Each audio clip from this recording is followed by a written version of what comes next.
So this PPT is on business regulations subject for third sem BCom students affiliated to Bangalore City University, and this is session number 2.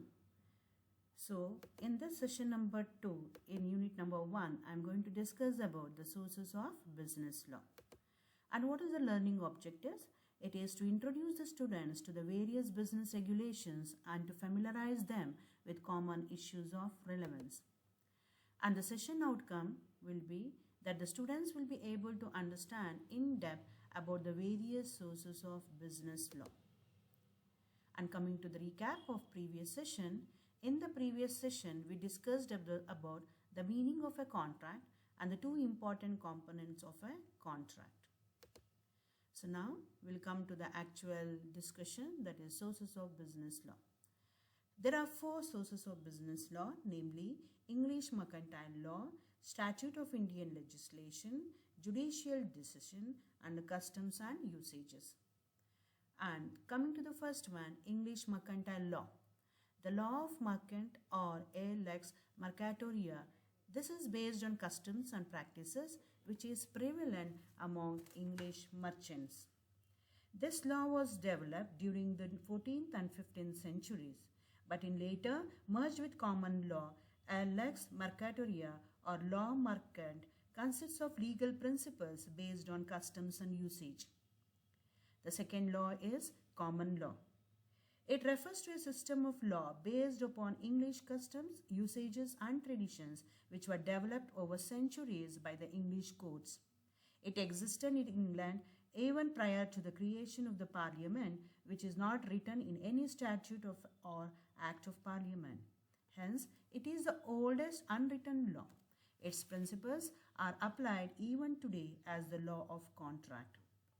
And coming to the third one, that is equity. The term equity in Latin word, which is referred as equitas, which means fair or justice according to natural law.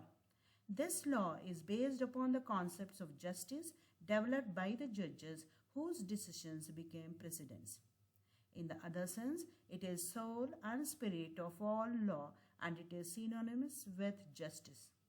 Its rules were applied in cases where the rules of common law were considered harsh and oppressive. Statute law. The statute law is another English mercantile law which is referred to the law laid down in Acts of Parliament. It is a written law superior to and overrides any rule of the common law or equity. It is also referred as enacted law. The following are some of the examples of the statute law. That is the Indian Contract Act of 1872, Negotiable Instrument Act of 1881, the Sale of Goods Act 1930, the Indian Partnership Act 1932, and the Companies Act 2013. Judicial decisions. It refers to something done or said that may serve as an example or rule to authorize or justify an act. Judicial decisions are usually referred to as precedents and are binding on all courts having jurisdiction power to that of court which gives the judgment, which is properly known as case laws.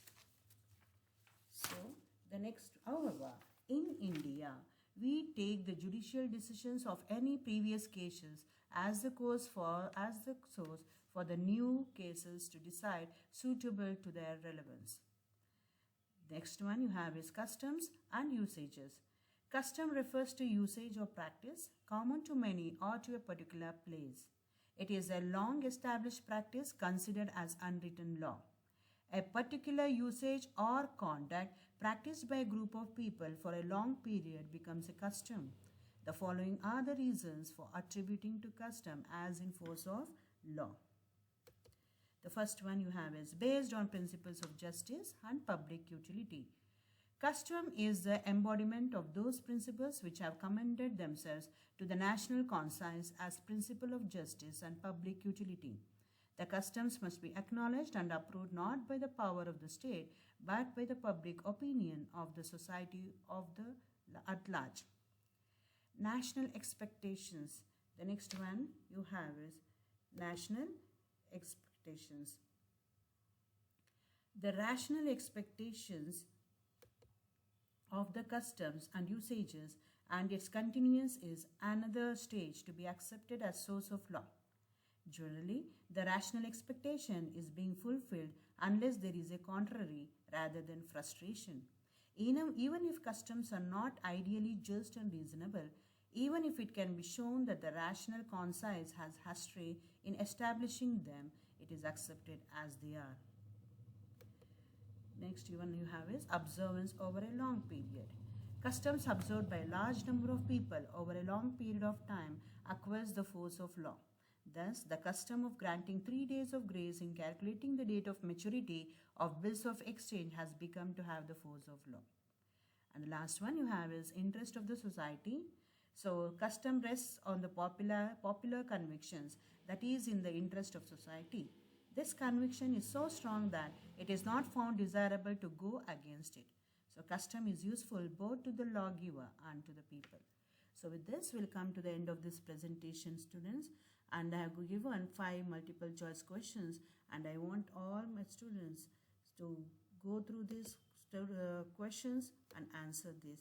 So, this is the presentation given by Dr. Dakshayani, Assistant Professor of Government First Grade College, Rajajinagar, Bangalore City University. Thank you.